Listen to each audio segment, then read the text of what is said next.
Отишъл, събрал камъчета, погледнал ги и казал: знаете ли какво е това? Те казали: кошчи. Или фаске. Как казахме някои от моята възраст, които са... Кажете ми нещо от същия род, брат, помогнете ми. Румен, Кирчо, Славчо, фаске. Фаске, ето и нови думичка. Или чукачка. Чукачка във вашата.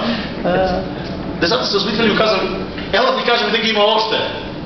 Всъщност, фаске беше дума, която е измислена не от който да е, а от Страхило, чачката. Това беше негова дума, защото той беше специалист по кошчите. Обаче да ви кажа нещо повече от това, уважаеми брати и уважаеми сестри. Децата са си играли с нещо, което не са знаели.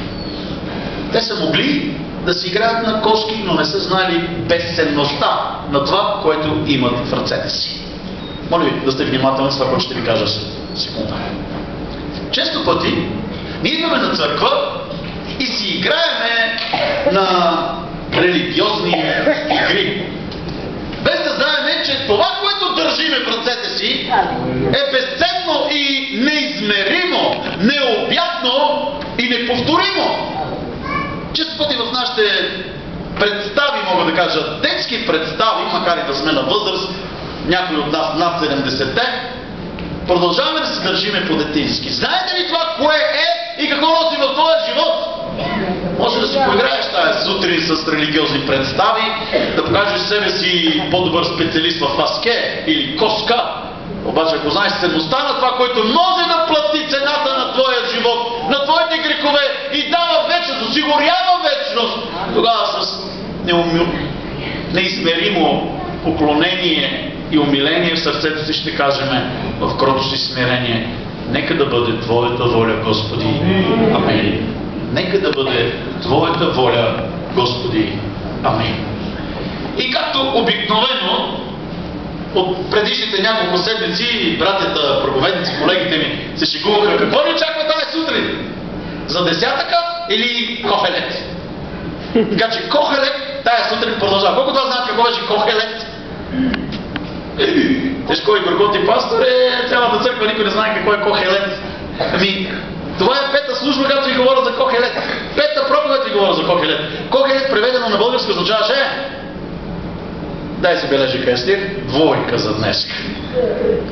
Еклесиаст е името на кохелет на еврейски. И освен многото особености на тая книга, искам да ви кажа 5 специални особености на кохелет, на Еклесиаст. Първо, освен че това е много лична книга, в нея, както в никоя една друга книга, преобладава личното местоимение аз. Тоест, това е повече показателно на отговорността, пред която се изправяме. Ти и аз. Слушали ли сте нещо от рода: айде да стане те да ямма? Правилен изказ ли е това? Не. Защо? Защото не стои правилно в граматическо. За някой това е, може би, основата на живота. Айде вие да работите, я да ям. Това го казах преди малко. Другия вариант е: айде да станеме да работите. Това хареса ли ви? Супер. Но в двата случая не е правилно. Защо? Защото не може вие да... аз да стана, вие да работите. Трябва, хайде да станеме да работиме. Уважаеми брати и уважаеми сестри, лексиката и синтаксиса на книгата е уникален. Въпреки 38-те повторения суета на суетите, всъщност суетата е в това, че когато човек живее без Бога, наистина е суета на суетите. Живата алегория на човешкото остаряване. Млад бях и... някой да има да е останал вечно млад тук, освен душите ви, сърцата ви, мечтите ви, те не остаряват. И последната пета част, уважаеми брати и сестри, можете ли да си спомните каква е философията на човешкия живот? С две изречения: бой се от Бога и пази заповедите. Бой се от Бога и пази заповедите. Ние сме изправени пред живота, уважаеми брати и сестри, и аз вярвам, че тази сутрин, освен че може някой от вас да продължава да се играят на коски, мога да видя стойността и ценността на Божието послание, което обхваща всички сфери в нашия живот. То не служи само за неделя сутрин, то не ти служи само за да уплътниш времето си между 10 и 12, извинете ме. Но то е за да възобнови живота ти, да го изцели, да му даде надежда, да го окуражи, да даде мъдрост в него. Ако Бог се грижи само за душите ни, ще бъде много религиозно. Бог се грижи за живота ни. Бог се грижи за състоянието на портофела ти. Бог се грижи за състоянието на здравето ти. Бог се интересува от холестерола, от високото ти кръвна или ниската ти захар. Бог е в интерес на всяко място в твоя живот. Може ли да се дадим едно амин? Бог не е само за неделя сутрин. Това е най-малкото нещо, за което ние ще говорим. Бог обладава всяко място в твоя живот, ако му позволиш, разбира се. И темата тая сутрин е Еклесиаст. Въпроси на живота с подзаглавие живота. Живота. Писанието или мегилота, скрижалите, има една специална форма в еврейската традиция, че на определено време се четат определени текстове. Така че за Пасха се чете песен на песните. За Петдесятница е Рут. За падането на Иерусалим и празнуването е плача. Еклесиаст се чете по време на Сухот или храма. Пурим или шатър разпъването е по времето на... Той чете се Естир. Отдолу съм посочил и времето спрямо еврейския календар и път и светския аналог на това, в което ние живеем. Тоест, Нисан започва на 14, когато е април 17, Сиван или Ав, или Тишри, или Адар. В кой месец какво се чете? Обаче нека да ви кажа, ако е само това, ще кажа нещо и добавям. И какво от това? Ако вие нямате сърце, ако нямате отношение. Брати и сестри, ние говорихме, това е петата проповед от тая тема. Помните ли суета на суетите, каза проповедника, така започнахме. После говорихме за това, какво мислиш, твоето отношение какво е. Освен, че има 38 пъти аз. Аз питам какво от това, ако нямаш отношение към него. Преди да е станало късно, една изключително сериозна проповед, която винаги гори в сърцето ми, преди да е станало късно, преди да се обърне каруцата, преди да се щупи стомната, преди да се скъса веришката, какво друго мога да направя? Какво друго нещо да направя преди да е станало късно? Задоволство и удовлетвореност. Задоволство. Това беше предпоследната проповед, за която говорих и днес, уважаеми брати и сестри.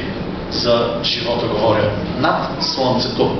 Суета на суетите, казваме. Обаче всичко, което видях под слънцето и моята молитва и окуражение към вас тая сутрин е да видите не само под нормалното човешко глеждане, виждане, очакване, а да имате поглед и сърце да видите над слънцето, защото измерението на земния живот е рационалистичното, обикновеното, видимото е свързано с това под слънцето и, както казвам, девиза на цинизма. Яш пи, душо, весели се, яш месо, пи вино, носи си новите дрехи и да ядем, да пием, защото утре. Но всъщност моята молба и молитва е в това Господ да отвори сърцата и умовете ви, да отвори живота ви за Неговото присъствие, защото нашия живот не е свързан само с живеенето на тая земя, но е свързан с вечността. Амен. Посочих няколко принципа на Кохелет, особено в 11 и 12 глава. Радвай се на младостта си. Какво значи радвай се на младостта си?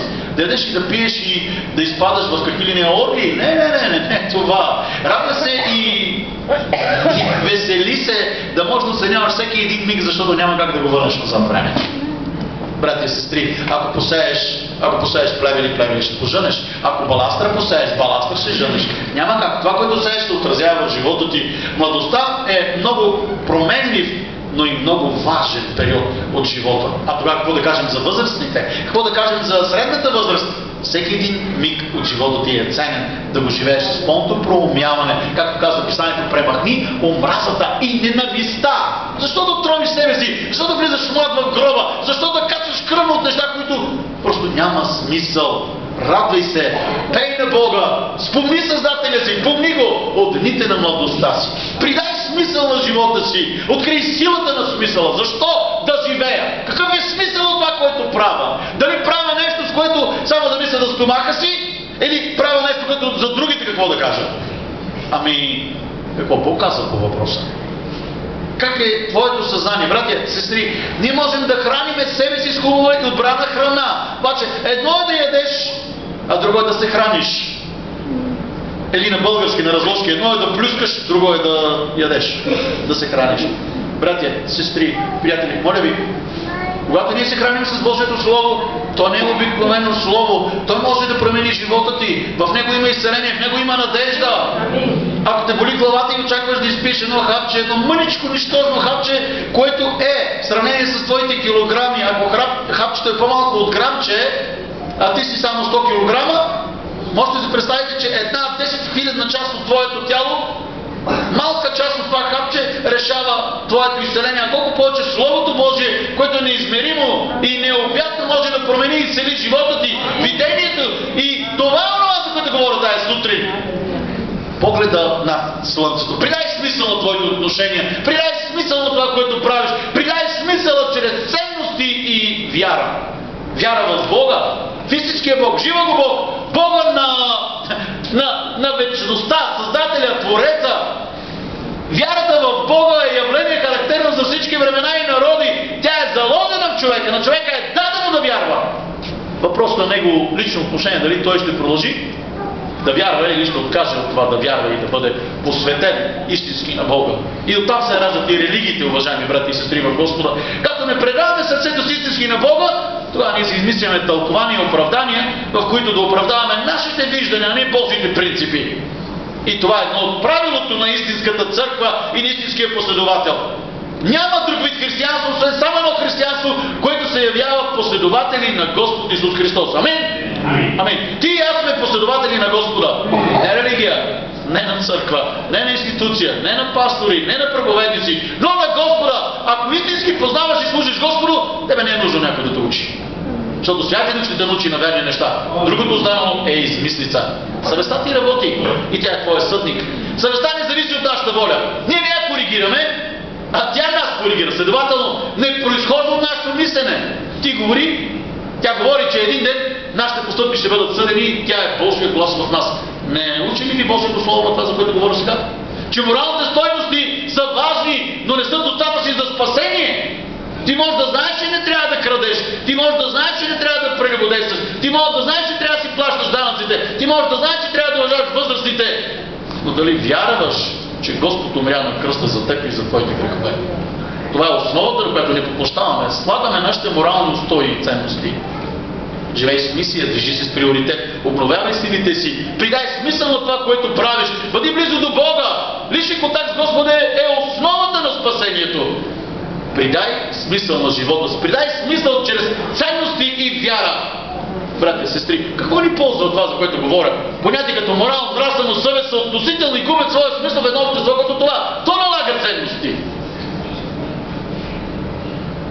Бъдете внимателни, едва ли една проповед като тая ще покрие, примерно, всички тенденции, които са станали през последните 20 години, или да не кажа по-голяма дума, и 50. Нямаше мобилни телефони преди 50 години. Нямаше цветни телевизори преди 50 години. А днес имаме пластик, имаме 3D и чакаме да имаме 4D. Живота върви напред и се променя. Динамиките на живота се променя. Ние казваме, тия неща са ценности. Ако видите някой преди 20 години с пола до тука и с деколте до тука, какво ще стане? Сестра, аз да мълчиш сега. Уважаеми брати и сестри в Господа, напред гледайте. Какво ще бъде ценностната система тогава за уния 50 години? Отредна с камък. А днеска не прави впечатление, че по улицата момчетата са накачили обици като джердане на ушите. А даже един има 4. И питам, защо не една 4? Ами да му държа на баланс, защото главата му била така, тъй като ни повече обича да му се изправи главата. Сигурно главата му била по-празна. Благодаря от първата редица. Но не обвинявам никой, това е въпрос на гледна точка. Виждате ли как променяме моралните системи и устои? Едно време дънките бяха само приоритет на Кореком. И трябваше да имаш връзки да си купиш дънки. А сега гледам, че си лягате с пижами. Белосица, Петър. А сега виждам, че дънките ви се явяват за пижами. Това е промяна на ценностната система, нали? Едно време да пуснеш дълга коса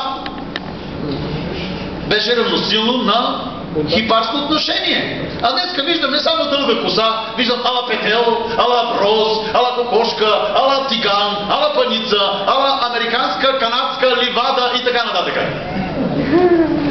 Нямам против, уважаеми брати и сестри, цветовете, които слагате на главите си. Това е ваше отношение, но не забравяйте, че това е послание към ония хора, които са около вас. Ако видя, нямам против, пак го обяснявам, някой да не ме разбере погрешно. Ако искаш да остане бяла косата ти, сребърно-бяла, твой проблем. Ако искаш леко да я поддържаш, защото не е било лесно да я изрусиш, или да я потъмниш, или да я леко да я каносаш, не е проблем за мен. Обаче ако ми се явиш тая сутрин с оранжево-червена глава и блеснеш и трябва да гаса лампите заради тебе в църквата, моля ви, сменете цветовете, поне да не е толкова фрапантно. Бъдете умерени в тия разбиране. Право е онова, което ми е полезно, което не е вярно. Право е онова, което Библията казва. Ще сложа малко философско понятие. Жан-Пол Сартър, Камю, неща, живота е лишен всякакъв смисъл. Братя, сестри, какво да правиме? Девиза на безбожниците. Ами след като си започнал да ядеш, да пиеш, защото утре ще умреш, никакъв проблем е да си бъдиш с главата както искаш. И утре да дойдеш по-бански на църква и си кажеш, така си чувствал. Няма такова нещо.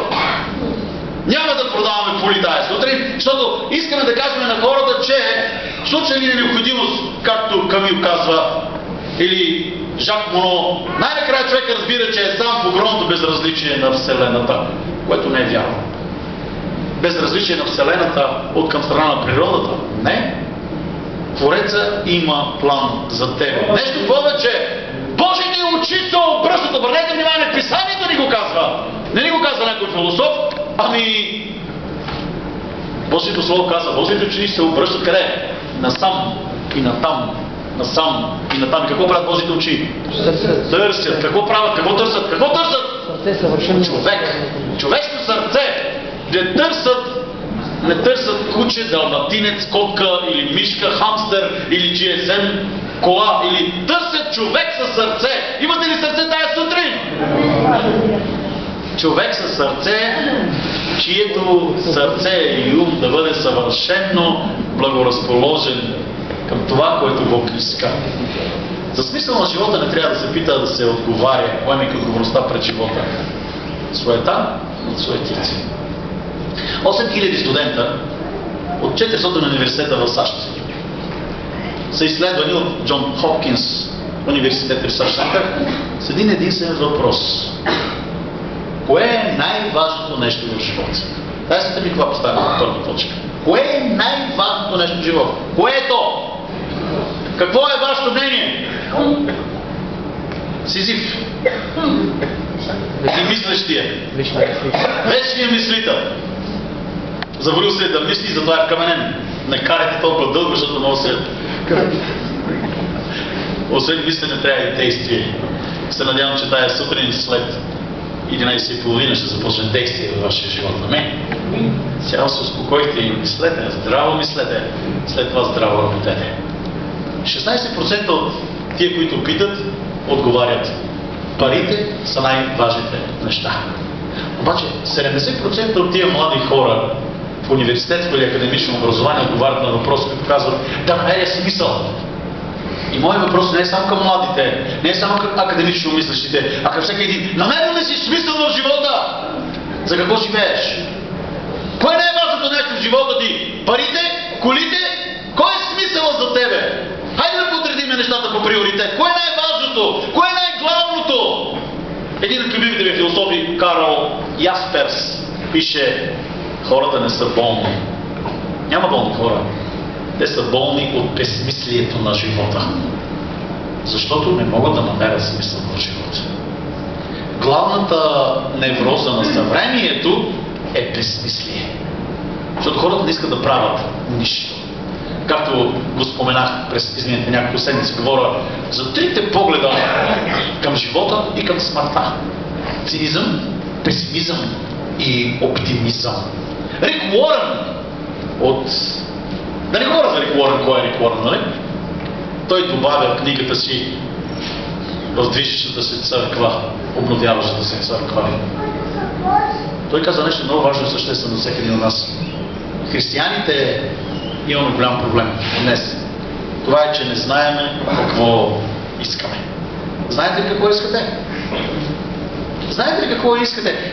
Някои от дадите отговори в анкетата на Джордж Хопкинс пишат така неща от нищо, т.е. просто живота няма смисъл.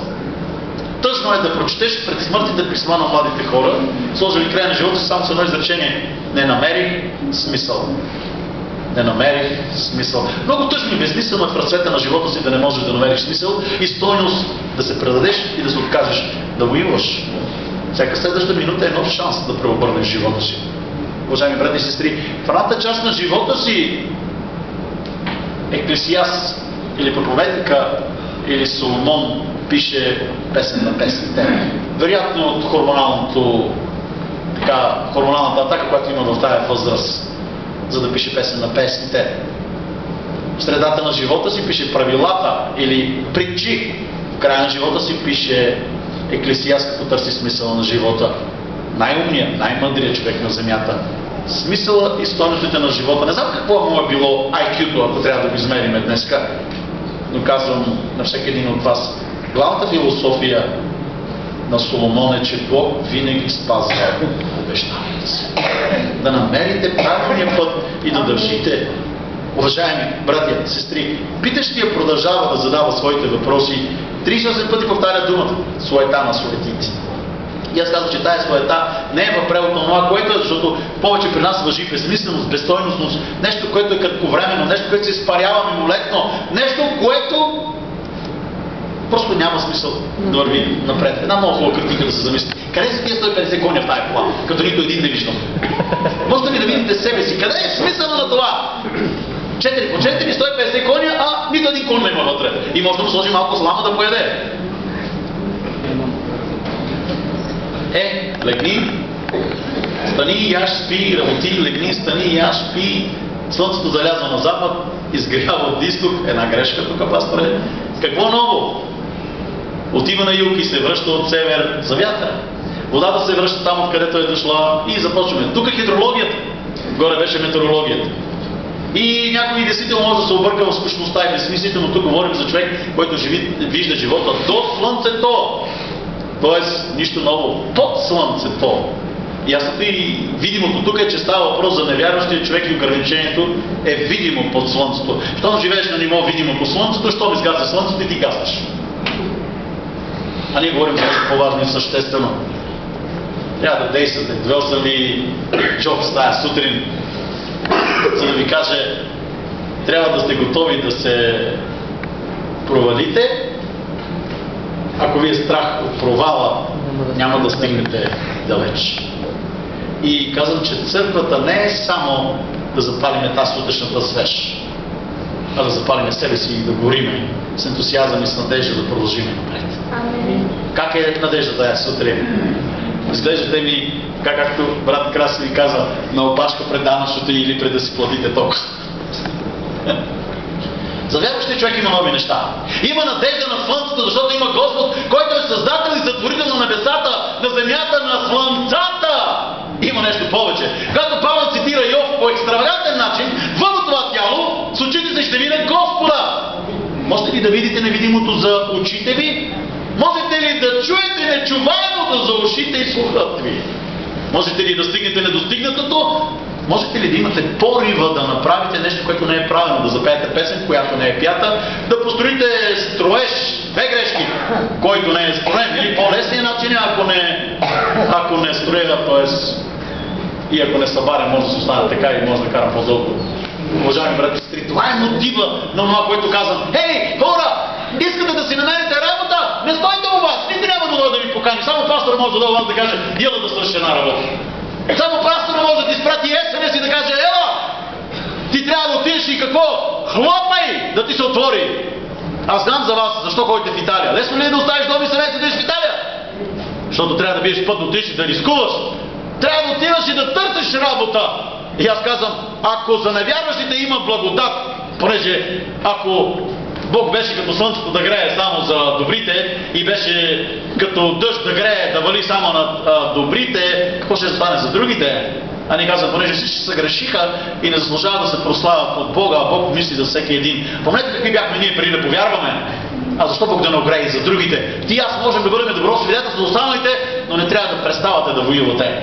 Да се борите с истината, с инструмента, който имате на вярата ви. Защото в Господа е нашата сила. Ако е гладен врагът ти, какво? Още го думар от глад, нали?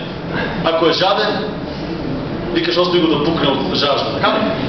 Не, тия думи не ги казва който и да е смисъл. Ако е гладен врагът ти, нахрани го! Ако е жаден, напой го! Ако имаш две ризи, дай на ближния си.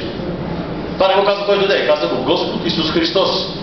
Братия, сестри, ако те ударят по едната буза, дай и другата. Ако те принудят да извървиш 1 километър, отиди и втори. Трудно ли е да извървиш втората миля?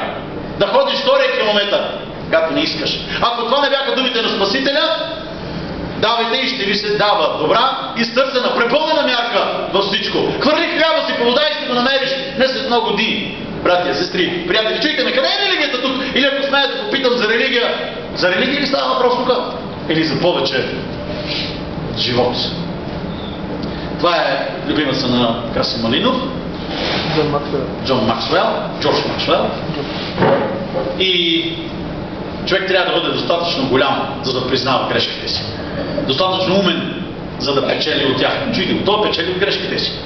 И достатъчно силен, за да ги поправи, за да не се повтарят повече. Има някой, които да не се грешават в тази църква. Всички ние сме грешни. Обаче, казвам ви, уважаеми брати и сестри, целта на задачата е да взимаме пулка от грешките си и да не ги повтаряме. Когато повтаряш грешката си, това вече започва да става тежест за нея. Ето ви отношението, които говорих преди малко. Цинизъм, песимизъм, оптимизъм. Може да бъдеш циник от всяко нещо, да не затвориш устата си. Това ти пречи, това ти пречи, с нас говориш, с това говориш. Като започнем от танца на пингвините и стигнем до облеклото на Scottish Aire. Можеш да бъдеш песимист до така степен, че да залваеш болезнен си безкрайно, да изпадаш в депресия. И всичко нещо, което виждаш, да бъде отражение на твоето религиозно мислене. Но има повече от това. Да бъда оптимист, човек, който знае какво иска и как да го постигне. Да не се предавам. Когато всички мислят еднакво, никой не мисли достатъчно. Уважавам мнението на другите. Уважавам мнението на другите, но не съм длъжен да се съобразявам с това мнение.